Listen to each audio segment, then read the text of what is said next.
नमस्ते, अस्सलाम वालेकुम। मेरा नाम है सोलिहीन सरजे और वीआर न्यूज में आप सभी का हार्दिक स्वागत है। आज हमारे साथ मौजूद है इन पॉलिटिकल पार्टी के founder cum national president mister Mohammad Naeem Sheikh ji. और आज जो हमारे पास टॉपिक है डिस्कस करने के लिए वो है सीबीआई। आज जब भी कोई वारदात पेश आती है तो लोग कहते हैं कि इसकी सीबीआई जांच होना चाहिए, चाहे वो सुशांत सिंह राजपूत डेथ केस हो या हाथरस केस हो। पर क्या आपको पता है कि सीबीआई कई सारे स्टेट्स में ऑलरेडी बैन हो चुकी है। ज्यादा डिटेल इंफॉर्मेशन के लिए हम बात करते हैं नईम शेख जी से। First of all sir, it's an honour for me to get a bite from you. वतन की फिक्र कर नादां, मुसीबत आने वाली है। वतन की फिक्र कर नादान, मुसीबत आने वाली है। तेरी बर्बादियों के मशवरे हैं आसमानों में। The bureau of investigation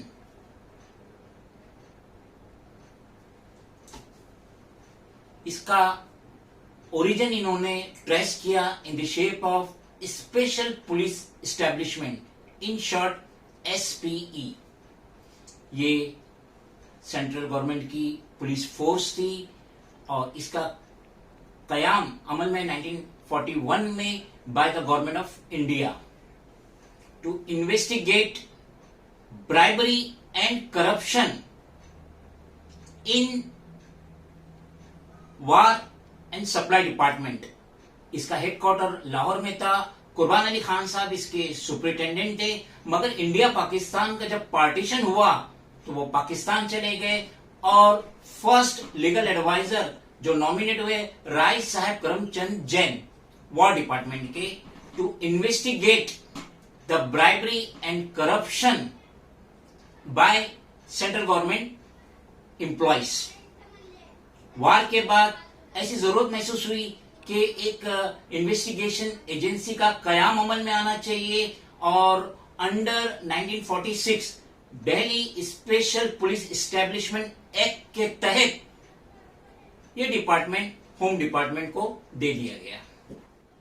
Delhi special police establishment, in short DSPE, जो ये गवर्नमेंट ऑफ इंडिया के ज्यादातर डिपार्टमेंट को कवर कर रही थी, इनको एक्सटेंड किया गया यूनियन टेरिटरी तक और फर्दर एक्सटेंड किया गया स्टेट्स की इन्वेस्टिगेशन के लिए with the consent of states. Free India के जो पहले डिप्टी प्राइम मिनिस्टर थे श्री सरदार पटेल, वो ये चाहते थे कि जो प्राइसली जो स्टेट्स है, जोधपुर, टोंग, रेवा, और जिसके ऊपर प्रॉपर इन्वेस्टिगेशन होनी चाहिए, ये इन्होंने जो लीगल एडवाइजर थे राय साहब करमचंद जैन, उनको डायरेक्ट किया कि आप इस पे एक्शन लो। जो इसके दीवान है, ये स्टेट्स के जो दीवान है और जो चीफ मिनिस्टर है, इन पे प्रॉपर इन्वेस्टिगेशन लो फॉर ब्राइबरी। और later on upon the resolution of home department dated 1/4/1963, ये डीएसपी का नाम चेंज करके central bureau of investigation, in short CBI रखा गया।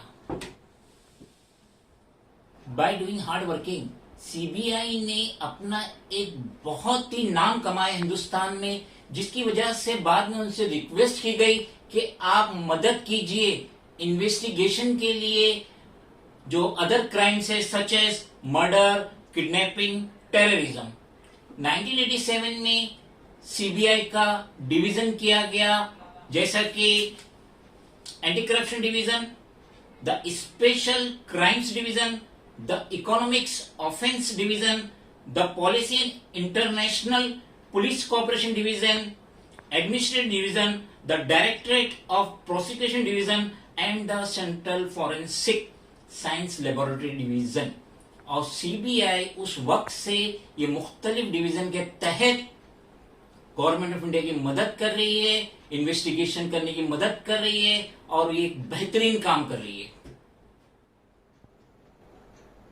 नहीं सर, काफी सारे सूत्रों से और सोर्सेज से ये पता चला है कि बहुत सारी नॉन बीजेपी स्टेट्स है जो सीबीआई को विड्रॉ करने की बात कर रहे हैं, बैन करने की बात कर रहे हैं।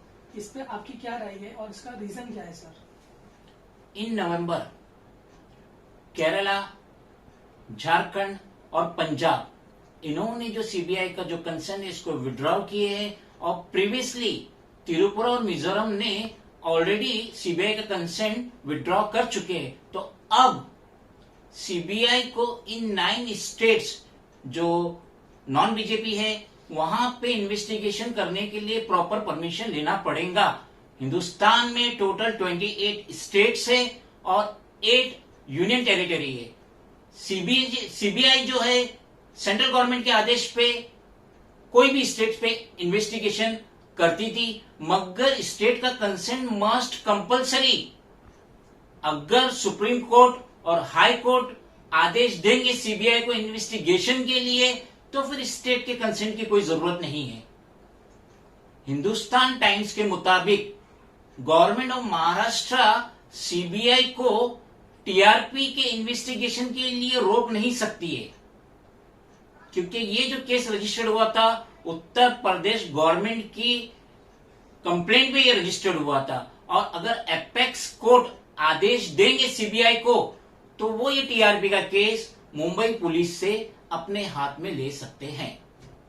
इन शॉर्ट, कोई भी बिग क्राइम होता है सेंट्रल गवर्नमेंट सीबीआई की मदद लेती है, मगर अपोनेंट पार्टीज जो होती है, नॉन गवर्नमेंट जो पार्टीज होती है, वो हमेशा से सीबीआई पे इल्जाम लगाती है कि सीबीआई जो है सिटिंग गवर्नमेंट की एक कठपुतली है। ये एक प्राइवेट एजेंसी के तौर पे सेंट्रल गवर्नमेंट के लिए काम करती है। और पिछले कई उदाहरण भी सामने हैं, जैसे कि पी चिदम्बरम और उनके लड़के कृत चिदम्बरम के जो अरेस्ट हुए थे, तिहाड़ जेल गए थे। Perhaps there is fear of CBI who commits any crime, जो भी क्राइम करता है उसको एक खौफ होता है सीबीआई का। और central bureau of investigation Hindustan की एक बहुत बड़ी एजेंसी है, नॉन करप्ट एजेंसी है, और ये अपनी खिदमत बखूबी अंजाम दे रही है। तो ये थे हमारे साथ एम पॉलिटिकल पार्टी के national founder mister Mohammad Naeem Sheikh ji. और जैसे आपने इनसे सुना, इनके सीबीआई के ऊपर जो इनकी राय थी इन्होंने हमसे शेयर की। और हम हमारे वीआर न्यूज के दर्शकों से हैप्पी दिवाली कहना चाहते हैं। और अगर आपको हमारा वीडियो पसंद आया तो इसे लाइक कीजिए, कमेंट कीजिए और इसे ज्यादा से ज्यादा तादाद में शेयर कीजिए। जय हिंद, जय महाराष्ट्र।